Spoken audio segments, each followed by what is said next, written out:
everyone, it's Linda McKenna from Golden Rule Senior Placement Services coming to you today with Tuesday Talks.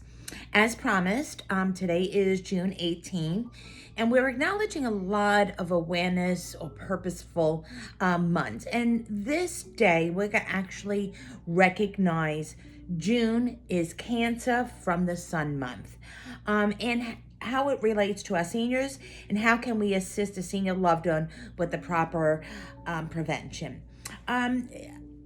There is a lot that we don't realize, and reading up on this for today, we all assume that the spots in our country that is closest to the sun, like Florida and California, parts Arizona and Texas, that they should be more aware of the sun damages from the sun.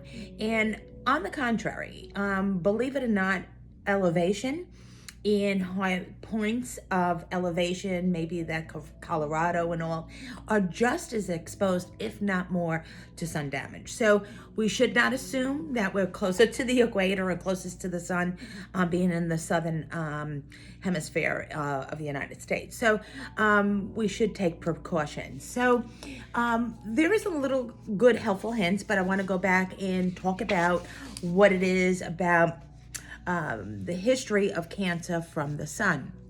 So with this being Cancer from the Sun month, we want to talk about the fact that prevention is the most important. Being proactive is the most important. Not to say that any of the cancer that might be begotten from the sun and damage cannot be cured. There is great possibilities and advancement on that, but at the same time we want to make sure that we're protecting ourselves so that doesn't happen, and there's so many universal measures to do that.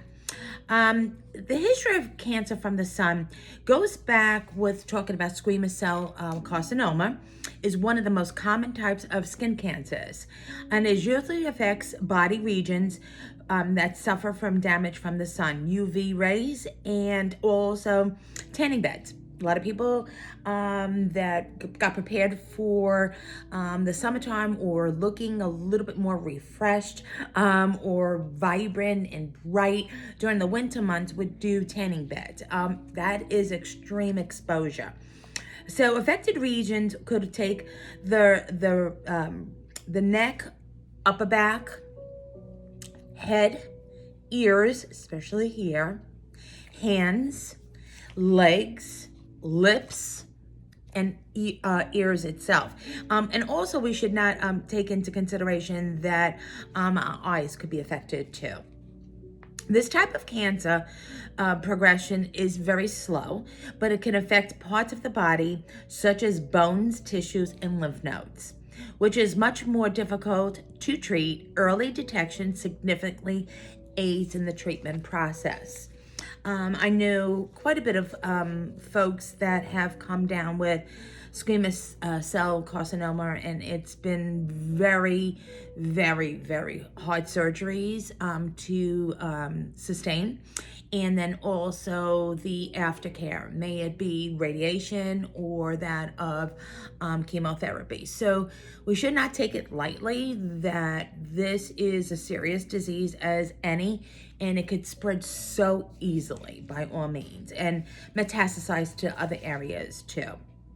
So the best part of prevention and being proactive is monthly.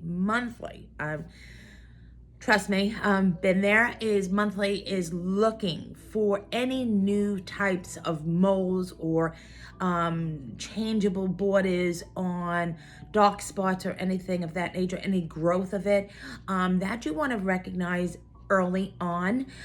Skin tags, anything of that nature of a discoloration should be recognized. So you should be doing that on a monthly basis. And that also is something that you want to report to your dermatologist as well. So if you see a significant change in your skin color or that of a detection, you'd certainly want to make sure that you address it with the proper people. Cancer from the Sun months facts of frequently asked questions. Is skin cancer solely by the sun?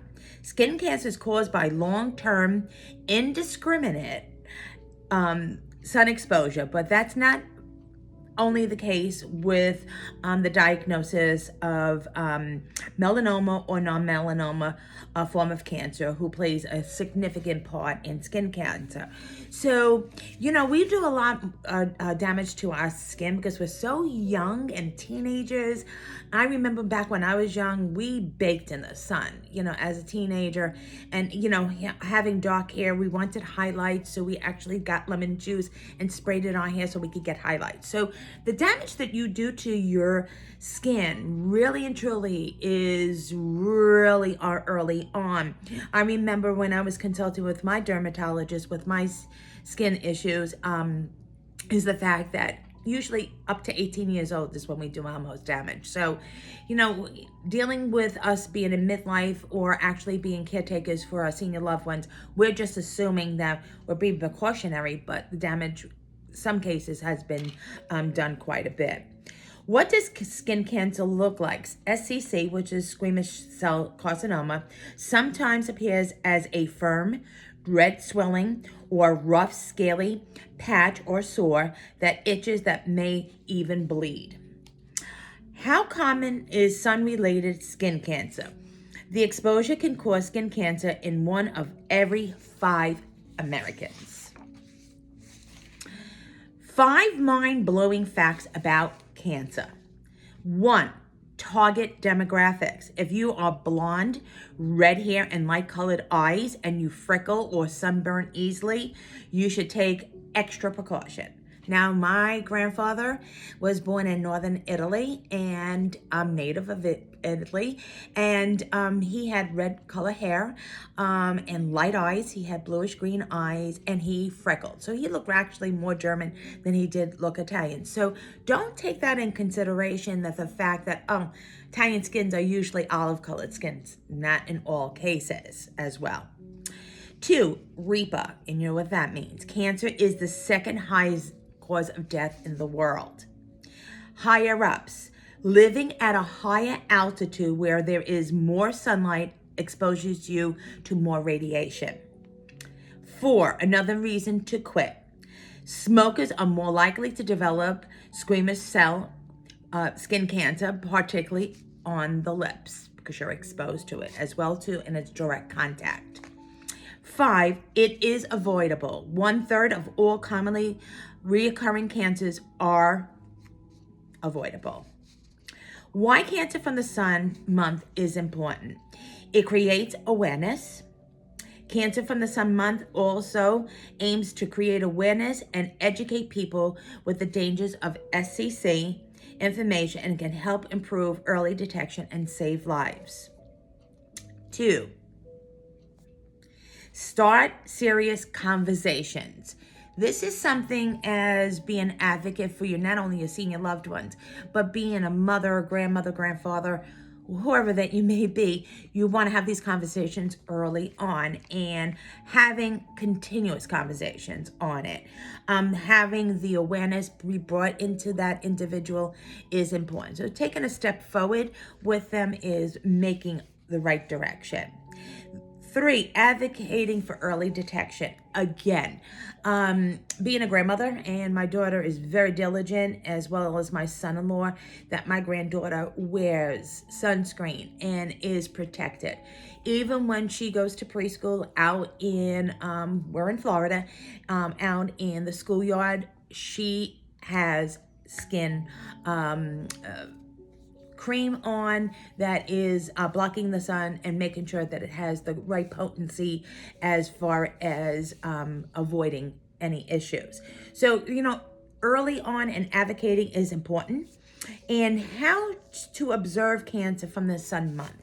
So what do we do during this month, like any other month being in June, as depicted, is consult with a physician. If you see something, or there is history in your family, or you don't see your back, you don't see some crevices of your body that somebody else might see, or more importantly, a doctor doing that evaluation. My dermatologist says in between the toes, in between the fingers, behind the ears, your back. So, and the eyes, ophthalmologists can see that as well too. Your dentist, ear, nose, and throat is something that should be seen as well too. And he made a joke of it as a female, you're you, haha, and you know what I'm talking about in that regard. So, consulting with a physician is important if you have history in your family, but more importantly, if you've been noticing or detecting any spots. Put on sunscreen. So I'm going to show you a couple of things that are simple measures. Sunscreen. There is so many, but you want to have a SPF that is high. So this one is 50. They come in different scents. And if you have it readily available, I keep my sunscreen in my car box, or the box in between our driver's seat, or even the toolbox area. So you want to make sure that it's accessible. And if you're out for the day and you're not near the car, you want to put it in your bag so you could replenish and putting more on. So sunscreen, very important. Also, sunblock on your lips is important. So the ones that actually have SPF in it as well, because of course you're not putting the sunscreen on your lips or any open areas. So you do want to make sure that you put that on. This is also protecting our eyes from the sun is sunglasses. Some of them that have high, dense darkness to it. It helps your eyes reflect from the sun and no damage to your eyes. So having that readily available is important so you don't have that exposure. And some things that are very, very simple is a hat. So, of course, some gentlemen are not going to wear that baseball hat, but remember, the top of your head is exposed. Even though you might have hair, your scalp is exposed. And believe it or not, dermatologists look at your scalp all the time because that's areas that we forget about, that we don't cover.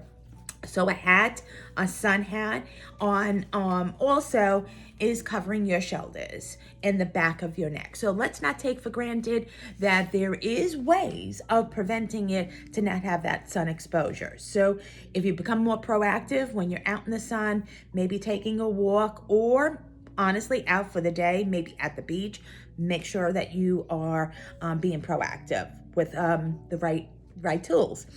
And avoid, this is the most important, avoid tanning beds. I'm sorry for those folks out there that own this kind of business. That is something that is very prevalent, and to the exposure and the UV lighting for melanoma. And I do want to say also, a lot of folks that do nails and care, when you put your hands in the UV lights there too, that is hardening your nail polish or drying it quicker. Make sure that you be careful with that as well too. So being aware, more important than anything else, is being proactive and preventative and getting to enjoy the summer months. And what we forget also during this time, as much as we're worried about our skin, we also want to make sure that we hydrate in these hot summer months, but always is to have enough fluids in your system as well too. Just want to pick out today being June 18th. Today is Wear Blue Day for men. For men's health is being proactive in their care, and men are the least likely to go to a doctor. So men's health is in June is awareness, and today is actually Wear Blue Day for men's health, being a little bit more aware of their bodies and their conditions. So as always, I really enjoy our Tuesday talks, and if there's any subject matters that you would like to talk about or for us to engage in on Tuesday's talks, please write to me. And how can you do that?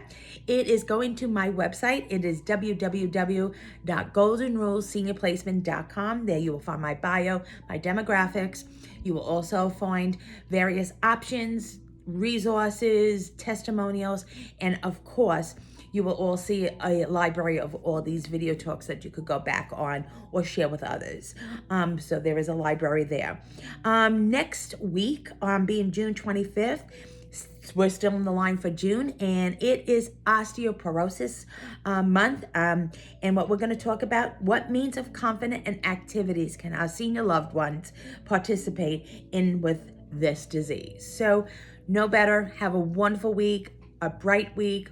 Be sure that you are preventative. Protect your skin. We're in it. It's our own skin. Protect what you're in. And have a blessed week. And I'll look forward to seeing you next week. Thank you for viewing Tuesday Talks with Linda McKenna for Golden Rule Senior Placement Services. Bye-bye now.